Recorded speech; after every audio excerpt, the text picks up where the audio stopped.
Hello, it's Lamont, your church coach. Welcome back for another video. Thanks for tuning in. We are on part 8 of a 10-part series about the best practices when selecting a new pastor for your church. One of the most important things that congregation can do.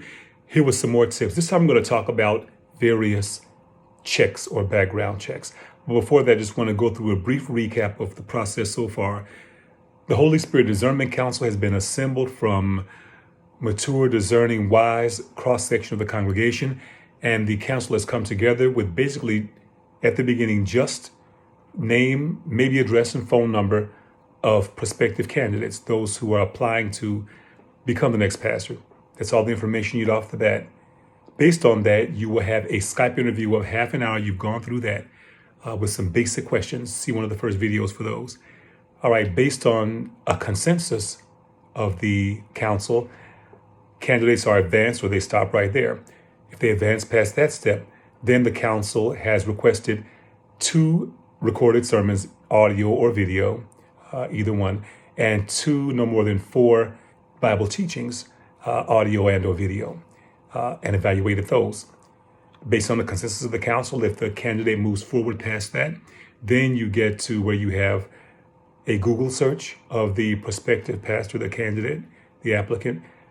Along with the Google search, you will do a visit to the home church or the church where the candidate attends. And 2 of you will go and you will ask various questions outlined in a prior video. You will do a little bit of checking around.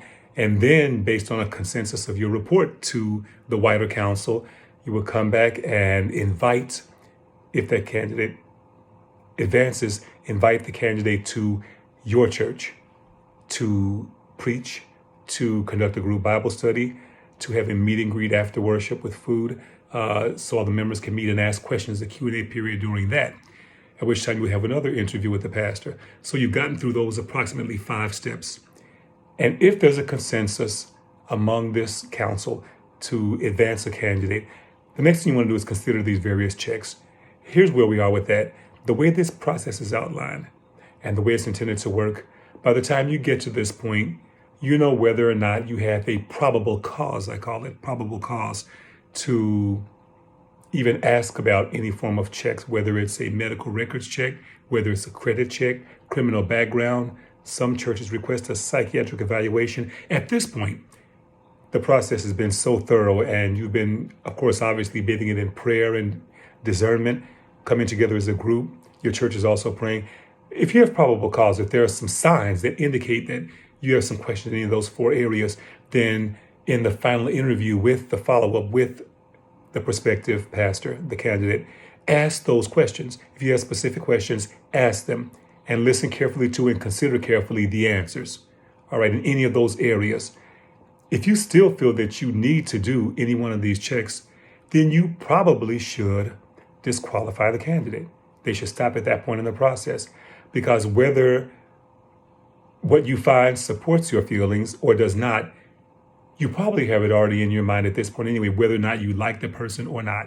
In other words, not like getting down to whether you like someone. If they've made it this far in the process, if you do not want them to be the pastor, you have not a good feeling about them not getting hung up on any of the checks, if the checks were done, would be a hindrance to you. If you like them, that may not matter anyway. So in terms of these sorts of searches, criminal background, again, credit, psychiatric evaluation, if you have questions, you should probably eliminate them. Listen to that gut feeling, or it could be discernment, whether or not you have a sense of being honest and forthright. People make mistakes sometimes. Perhaps there are mistakes that they have overcome, or a major mistake that has been overcome, or something that happened in life that was a crisis, or other things that may have mitigating factors. Based on the answers, you feel they were honest and you still have some concerns. That's what it's up to you to weigh, whether or not the Lord is leading you to put that person up before the congregation as someone who should get a vote. That's what we're going to talk about next. How you get to the point of a vote and how that vote should be conducted. All right. So again, thanks for tuning in. God bless you. This process, when honored and done with integrity, will yield the kind of results that will please God. Again, you're not going to get a perfect person. There are no perfect persons, but this can help ensure that you're able to hear and discern who it is God would have you to call to be the next pastor of your church, and who the Lord would not have you call, perhaps. All right. So thanks so much for tuning in. God bless you, and tune in for number 9.